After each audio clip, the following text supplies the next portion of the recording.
dear students. Welcome in this video session. Now we are going to start chapter number 2. See, the name of the chapter is Mechanical Properties of Fluids. First of all, we must know what is meant by fluid. A substance that can flow is called as fluid. And in that sense, you know that liquids and gases both can flow. So they are collectively known as fluids. Generally, fluids have low rigidity or no rigidity. Now the question arises in our mind, what is the importance of fluids in our life? There is fluid everywhere around us. You know that 70% of the Earth's surface is occupied by the water. And water is a liquid. 60% of human body is made of fluids. So fluids are very important in our day-to-day life. There are so many processes in living things, including plants. Without fluids, these processes cannot take place. So I hope that you must have understood what is the importance of fluids in our daily life. Now here, what is atmospheric pressure? The force exerted on unit surface area by the weight of air column. The force exerted on unit surface area by the weight of air column is called as atmospheric pressure. We have studied atmospheric pressure in the previous standards. And you might remember there was a question. Do you feel excess pressure while swimming underwater? Why? When a swimmer swims underwater, there is atmospheric pressure on him. In addition to this pressure, there is a pressure of water also on him. So he must feel excessive pressure on him. But he does not feel that pressure. What is the reason? Because there is a buoyant force which acts vertically upwards by the liquid on him. This buoyant force balances that atmospheric pressure and pressure of the liquid. There is one more force which balances this excessive pressure, and that pressure is from fluids inside the body of the swimmer. And therefore, he does not feel that excess pressure which is exerted by the atmosphere and by the water. Okay, I hope you must have cleared this point. Now we are going to start the chapter. Before going to start, let us see the introduction of this chapter. Dear students, in the 11th standard we studied the properties of solids, liquids and gases. In our daily life, we often experience the pressure exerted by the fluid at rest and the fluid in motion. Viscosity and surface tension play an important role in nature, and we will try to understand such properties in this chapter. Okay guys, now let us see some properties of fluids. There are certain properties possessed by fluids and we are going to see them. The first property is that they do not oppose the deformation. Means fluids do not oppose the deformation. What is meant by deformation? Deformation means certain physical quantities related to fluids change under the action of applied force. And whatever the change is seen, that is called as a deformation. And fluids do not oppose the deformation. This is the first property of fluid. Second property, they have the ability to flow. In single word, you can remember these properties as flow. They have the ability to flow. Now, as we have already studied, a substance which has an ability to flow is called as a fluid. It means that it is the property possessed by the fluids, that they can flow. And the third property, they have the ability to take the shape of a container in which they are poured. It is our daily experience that you must have seen when water is poured in a glass. the water takes the shape of the glass. When it is poured in a jug, then the shape of a jug is taken by the water. So this is the property about a shape. They have the ability to take the shape of a container in which they are poured. Now all these properties are possessed by the fluids because they cannot oppose a shear stress when in static equilibrium. Now what is mean by shear stress that we have already studied in 11th standard? They cannot oppose the shear stress, that's why they possess some properties that we have seen here. So just remember these properties. Now what is mean by incompressible fluid? This is our next part. Incompressible fluid is a fluid whose density does not change with the change in pressure. So you have to remember in short, density and pressure. So how can you remember what is mean by incompressible fluid? An incompressible fluid is a fluid whose density does not change with the change in pressure, means its density remains constant. Such a fluid is called as incompressible fluid.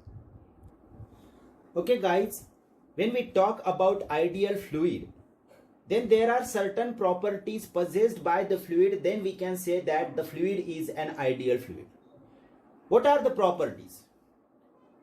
Before that, I am going to tell you, dear students, in this chapter when we study, the fluid should be considered as an ideal fluid.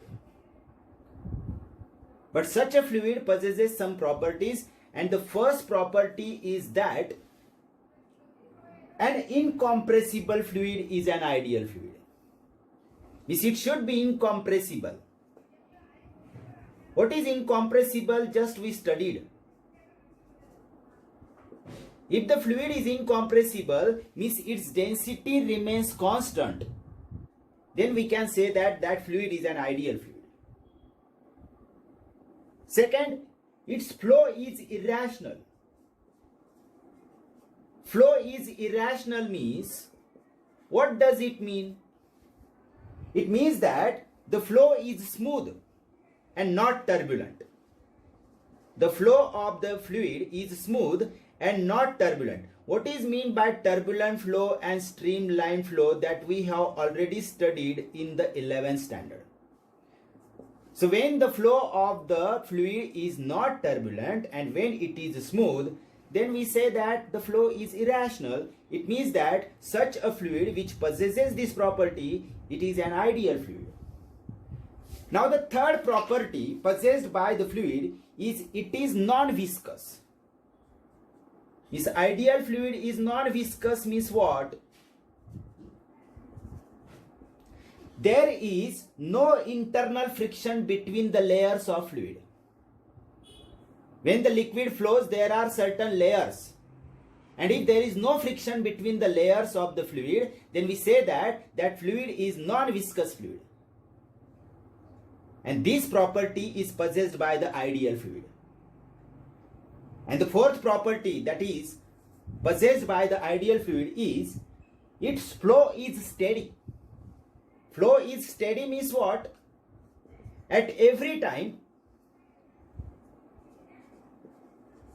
the velocity of the flow at each and every point is constant.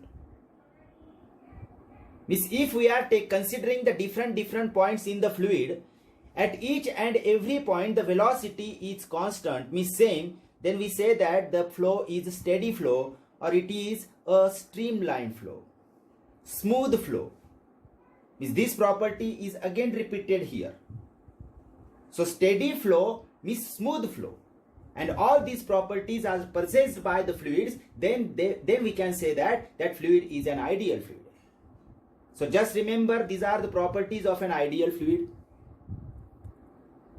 Okay guys, you know that pressure is one of the physical quantities, but here we are specially talking about the pressure in fluids. What do you mean by pressure?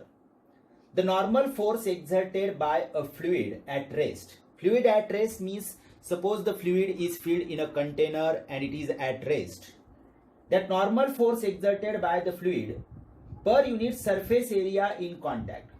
Now this surface area in contact may be bottom of the container, may be wall of the container. I repeat again, the normal force exerted by the fluid at rest per unit surface area of contact is called the pressure of the fluid.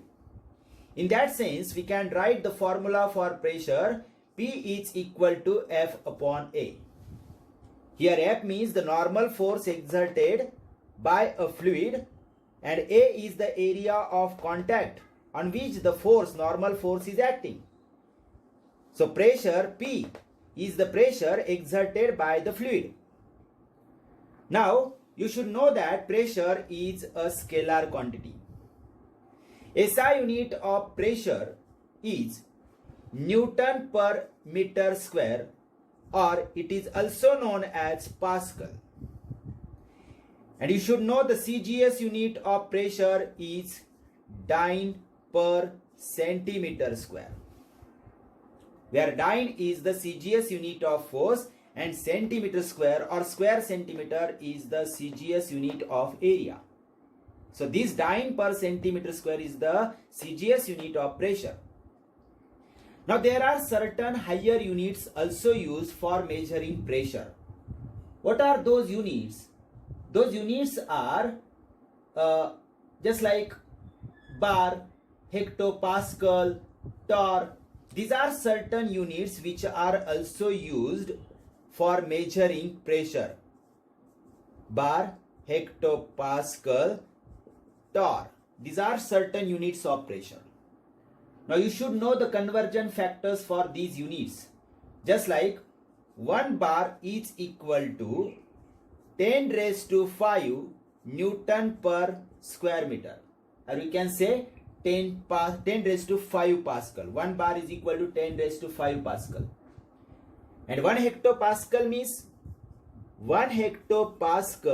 means 10 raised to 2 Pascal. Means 100 Pascal makes 1 hectopascal. This is also the conversion factor. And 1 torr. 1 torr means it is 1 bar divided by 760. This gives approximately 133.32 Pascal. So this is the conversion factor between a torr and Pascal. Means 1 torr is approximately equal to 133.32 Pascal, or you can remember it as 1 torr is equal to 1 bar upon 760. So these are certain conversion factors for the units of pressure. Okay.